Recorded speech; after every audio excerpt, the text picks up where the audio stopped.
കരുവന്നൂർ സഹകരണ ബാങ്ക് തട്ടിപ്പ് കേസിൽ അന്തിമ കുറ്റപത്രം രണ്ടാഴ്ചയ്ക്കകം സമർപ്പിക്കും. കള്ളപ്പണം വെളുപ്പിക്കൽ നിരോധന നിയമപ്രകാരം എടുത്ത കേസിലാണ് കുറ്റപത്രം സമർപ്പിക്കുക. തൃശൂർ ജില്ലയിലെ 2 മുതിർന്ന CPM നേതാക്കൾ പ്രതിപട്ടികയിലുണ്ട് എന്നാണ് ലഭിക്കുന്ന വിവരം. ശ്രീകാന്ത് കൊച്ചിയിൽ നിന്ന്.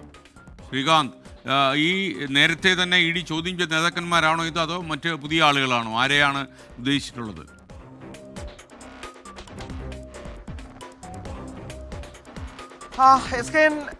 ഈ നേരത്തെ ഈ ലോട്ടറി കച്ചവടക്കാരുടെ പോലെയായിരുന്നു ED ഈ കരുവന്നൂർ കേസിൽ. നാളെയാണെന്നാണ് അവർ ഈ കുറ്റപത്രത്തിന്റെ കാര്യം ചോദിക്കുമ്പോൾ പറഞ്ഞിരുന്നത്. ഒടുവിൽ അവരൊരു ദിവസം പറഞ്ഞിരിക്കുന്നു.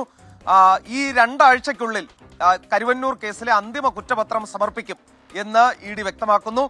അതിൽ നേരത്തെ ചോദ്യം ചെയ്ത 2 മുതിർന്ന CPIM നേതാക്കൾ ഉണ്ടാകും എന്നാണ് അവർ നൽകുന്ന വിവരം.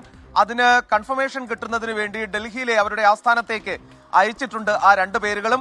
അവിടെ നിന്നും കൺഫേം ചെയ്ത് ഇവിടേക്ക് അയച്ചാൽ ആ പേരുകൾ കൂടി കുറ്റപത്രത്തിൽ ഉൾപ്പെടുത്തി കോടതിയിൽ സമർപ്പിക്കും. കൊച്ചിയിലെ പ്രത്യേക കോടതിയിലാണ്, PMLA കോടതിയിലാണ് ഇത് സമർപ്പിക്കാൻ പോകുന്നത്.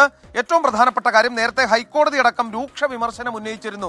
ഈ കേസിൽ കുറ്റപത്രം സമർപ്പിക്കുന്നത് ഇങ്ങനെ നീണ്ടുപോകുന്നത് കുറ്റകരമാണ് എന്ന തരത്തിൽ തന്നെയാണ് കോടതി പറഞ്ഞിരുന്നത്.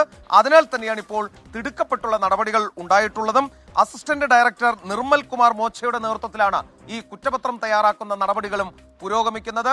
ആ 2 നേതാക്കൾ ആരാണ് എന്നുള്ള കാര്യത്തിൽ നമുക്ക് വിവരങ്ങളുണ്ട്. പക്ഷേ ഈ ഘട്ടത്തിൽ ആ പേരുകൾ കൺഫേം ചെയ്ത് വരിക എന്നുള്ള ഒരു നടപടിക്രമം കൂടിയുണ്ട്. അതിനുശേഷം അത് പുറത്തുവിടാം.